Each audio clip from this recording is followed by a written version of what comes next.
चंदन बहुत परेशान था। उसे समझ में नहीं आ रहा था कि वो इस परिस्थिति से कैसे निपटे। वो अपनी माँ को बहुत चाहता था, किंतु उस पत्नी और बच्चे उसकी माँ से दूर भागते थे, क्योंकि उसकी माँ की एक आंख नहीं थी, साथ ही उसकी कमर भी 90 अंश पर झुकी थी। वैसे वह अपना काम सब खुद कर लेती है, किंतु फिर भी वह उसकी पत्नी और बच्चों के लिए हमेशा खटकती है। दादी, आप ऊपर के कमरे में जाओ, मेरे दोस्त आ रहे हैं, चंदन के बेटे निखिल ने बड़े बेरुखी से कहा। पर बेटा, मैं तो यहाँ बहुत दूर बैठी हूँ। चंदन की माँ ने बहुत प्यार से कहा। नहीं, आप उनके सामने मत रहो, वो मुझे चिढ़ाते हैं, निखिल ने जोर से डांटते हुए कहा।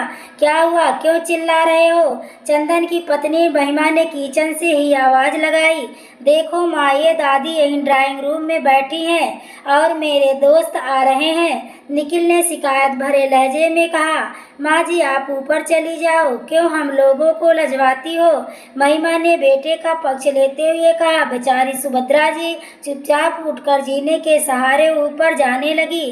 कमर झुकी होने के कारण उन्हें ऊपर चढ़ने में बहुत परेशानी हो रही थी, किंतु वो पूरी तरह से ऊपर एक अकेले कोने वाले कमरे में जाकर बैठ गई।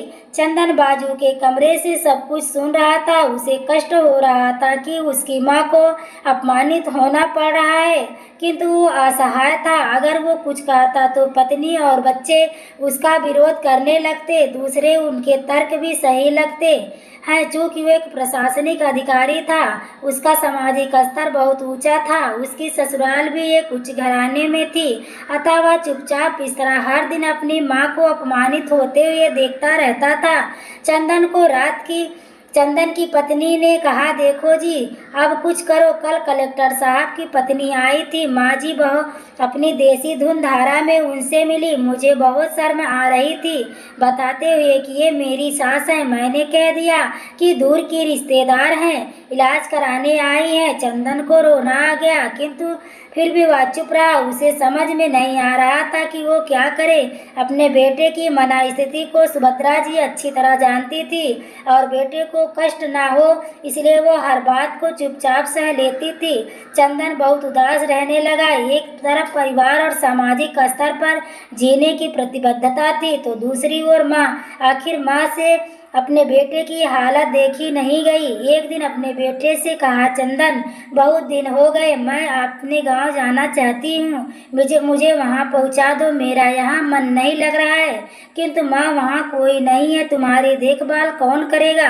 चंदन ने आश्चर्य से पूछा। अरे, सब गांव वाले तो हैं और वो तुम्हारे मामा जी जो उसी गांव में रहते हैं, फिर भी हमारी सारी व्यवस्थाएं कर आएंगे ना। महिमा तो जैसे मन को मुराद मिल गई। हाँ बेटा, बहुत सही कह रही है, सुभद्रा जी ने लंबी सांस लेते हुए कहा। चंदन जानता था कि गांव में माँ की देखभाल करने वाला कोई नहीं है, लेकिन अपनी पत्नी के जिद के कारण वह अपनी माँ को गांव छोड़ने पर विवश हो गया। माँ को गांव छोड़कर आते वक्त उसे रोना आ रहा था तथा अपनी बेबसी पर गुस्सा भी आ रहा था, किंतु परिवार, पत्नी और समाज ने उनके इन मनोभावों को दबा दिया और वो सुकून सा महसूस करने लगा। कुछ दिनों के बाद उसके चाचा, जो अमेरिका में रहते थे, आने वाले थे। जब चंदन छोटा था, उसके पिता जीवित थे, तब वो भारत आए थे और उसके बाद वो अब भारत आने वाले थे। पूरा परिवार और आसपास पड़ोस सभी उत्साहित थे। अमेरिका से चंदन के डॉक्टर चाचा आ रहे थे। डॉक्टर अरविंद ने जैसे ही घर में कदम रखा, सबने मिलकर बहुत उत्साह से उनका स्वागत किया। क्यों चंदन, भाभी नहीं दिख रही है, कहाँ हैं? डॉक्टर अरविंद ने उत्सुकता पूर्वक पूछा। जी, वो गाँव गई हैं, उनका मन नहीं लग रहा था। डॉक्टर अरविंद ने चंदन की ओर देखा तो चंदन ने अपनी आंखें झुका ली। डॉक्टर अरविंद सब समझ गए। बोले, कल हम भाभी से मिलने गांव चलेंगे। सब लोग दूसरे दिन सभी लोग गांव के घर में पहुंचे। देखा कि सुभद्रा को बहुत तेज बुखार है, वो पलंग पर असहाय पड़ी है। डॉक्टर अरविंद दौड़कर सुभद्रा के पास गए, उनके पैर छूकर रोने लगे। सुभद्रा की ये हालत उनकी कल्पना से परे थी। वाह बेटा चंदन, तूने तो नाम उजागर कर दिया। अपनी माँ की ये हालत देखकर तुझे शर्म नहीं आई? डॉक्टर अरविंद ने चंदन को डांटते हुए कहा, नहीं देवर जी, चंदन का कोई दोष नहीं है, मैं खुद गांव आई थी। सुभद्रा ने अपने बेटे का बचाव किया। मुझे सब पता चल गया भाभी, आप चुप रहो। क्यों बहू, तुम्हें अपनी सास की कुरूपता पसंद नहीं है? समाज में तुम्हें नीचा देखना पड़ता है ना? डॉक्टर अरविंद ने महिमा की ओर व्यंग्य से देखा। महिमा ने निरुत्तर होकर चंदन को देखने लगी। आज तुम जिस सामाजिक स्तर पे हो वो इन्हीं के संघर्षों की देन है। और बेटा चंदन, तुम्हें शायद मालूम हो कि बचपन में जब तुम 1 साल के थे तब छत से नीचे गिरने के कारण तुम्हारी एक आंख फूट गई थी और तुम्हारी रीढ़ की हड्डी भी समस्या थी। तब तुम्हारी इस कुरूप माँ ने अपनी एक और एक बोन अन्न देकर इतना सुंदर स्वरूप दिया था। महिमा बेटा, इतने सालों तक संघर्ष करके बेटे का प्रशासनिक अधिकारी बनाने वाली इस संघर्षशील औरत की तुम लोगों ने इस दशा कर दी।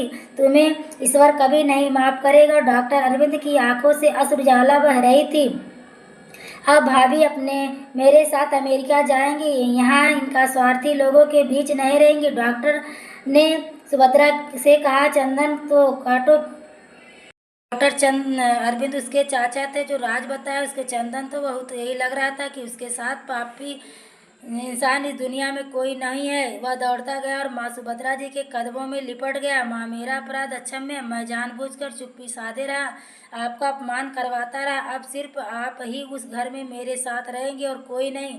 चंदन ने अग्नि दृष्टि से अपनी पत्नी और बच्चों को देखा। महिमा को भी बहुत पश्चाताप हो रहा था, किंतु उसकी हिम्मत नहीं हो रही थी कि वो सुभद्रा से आंख मिलाए। सुभद्रा ने महिमा की मना स्थिति को समझकर उसको चुप पुचकारते हुए अपने पास बुलाया और चंदन को डांटते हुए कहा, खबरदार, जो मेरी बहू को मुझसे अलग करने की कोशिश की तो तुझे ही घर से बाहर निकाल दूंगी। महिमा और बच्चों को ने सुभद्रा के पैर पड़ते हुए अपने व्यवहार पर माफ़ी मांगी और माँ के हृदय ने सबको माफ़ कर दिया।